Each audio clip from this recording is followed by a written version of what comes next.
पाप करते चले जा रहे हैं जन्म जन्म से, अब समझाओ तो समझ में नहीं आता।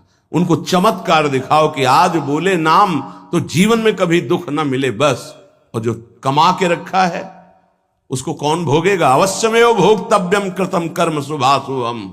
तुम्हारे जपने न जपने से प्रभु में कोई फर्क नहीं पड़ता, तुम में फर्क पड़ जाएगा। अगर भगवत विमुख हुए तो यह भी जन्म नष्ट हो जाएगा, तुम्हारा अहंकार काम नहीं करेगा। अभी मानव देह मिला, कर लो थोड़े दिन अहंकार, इसके बाद पता चल जाएगा। इसलिए अहंकार छोड़ो, शास्त्राज्ञा, संत आज्ञा, गुरुजनों की आज्ञा का पालन करो, जिससे तुम्हारा हृदय महान हो जाए। उस महान को प्राप्त करने के लिए हृदय महान चाहिए। तुम्हारा स्वरूप ही है आनंदमय। जीव सहज सुख त्यागी, सहज सुख राशि। तू अपने को नहीं जान पा रहा, इसलिए देह भाव से पापाचरण कर रहा है।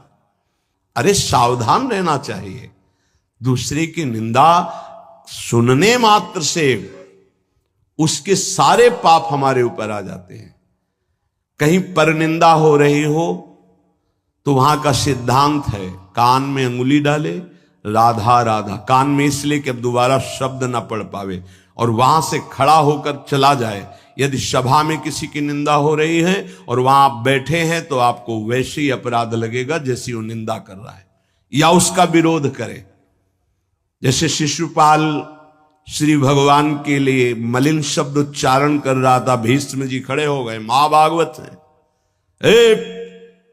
अगर प्रभु के प्रति अब एक भी शब्द बोला तो भगवान ने कहा शांत हो जाओ, तुम शांत हो जाओ, तुम मत बोलो। कुछ राजा शिशुपाल के पक्ष के थे, तो आवेश में भीष्म जी आ गए। अगर श्री कृष्ण को कोई एक शब्द भी बोले, मेरे आराध्य देव, पूरी सभा के ऊपर पैर रखता हूं। अर्थात हर वीर को ये मैं कह रहा हूं कि अगर श्री कृष्ण के विपक्ष में कोई बोला तो मैं रौंद दूंगा। केवल मैं भक्त ही नहीं हूं, मैं महाबली हूं।